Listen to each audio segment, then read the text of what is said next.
रोक ठोक न्यूज पाहता नव्या रूपात, दिल वही सोच नहीं।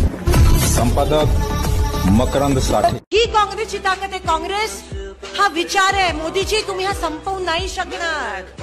हे उत्तर प्रदेश, हे उत्तराखंड, हे पंजाब हे येऊन जातील, काँग्रेस कधीही संपवू नाही शकणार। आणि तुम्ही तर नाहीच, तुम्ही तर नाहीच, तुम्ही तर नाहीच। तुमच्या हातून आम्ही कधी संपणार एवढं लक्षात घ्या।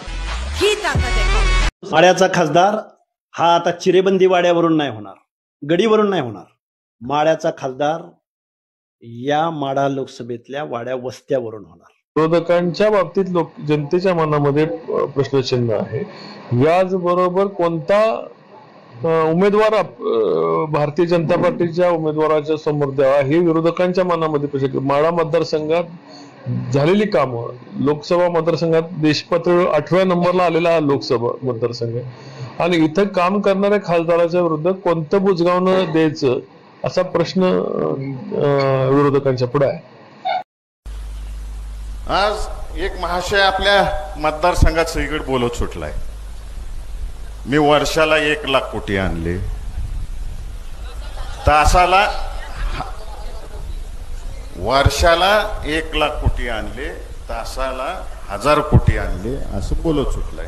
दिसले का रे बाबांनो तुम्हाला हे कुठं आले, काय कामं झाले, तिकडे दिसलंय कोणाला? मतदारसंघाची परिस्थिती बघितली तर महाविकास आघाडीचा उमेदवार निवडून यायला कुठल्याही प्रकारची अडचण नाही आहे। कारण पलटण, सांगोला, माळशिरस, माढा आणि करमाळा या सगळ्या तालुक्याचे आमदार या ठिकाणी भाजप आघाडी बरोबर आहेत। आता भैया तुम्ही काळजी करू नका, आम्ही तुमच्या मागं आमचा कुलस्वामी सिद्धनाथ उभा करू, आम्ही तुमच्या मागं इथला शंभू महादेव उभा करू, आम्ही तुमच्या मागं गोंदावलेकर महाराज उभा करू, आम्ही तुमच्या मागं भोसलिंग उभा करू, तुमच्या मागं आम्ही सर्वलिंग उभा करू, आम्ही तुमच्या मागं धुळव उभा करू। एवढं विश्वासन आम्ही सगळ्यांना त्यांना सांगायसाठी इथं बोलवलं होतं। मग सध्या सगळे म्हणतात की बारामतीत लढत ही भावनिक पातळीवर चालली, मग विकासाचं कोणीच बोलत नाही। आता तुम्ही स्वतः उमेदवार आहात, तुमचा पुढचा अजेंडा काय असेल खासदार झाले? मला यावर्षी बोलायचं नाही, पण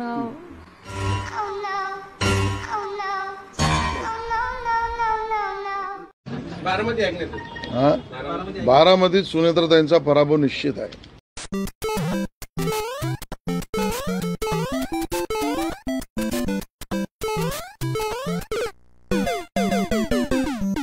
दादांच्या सांगण्यावरून इथं जेवढी बसलीत ना त्या सगळ्यांनी एका रात्रीत तुला आमदार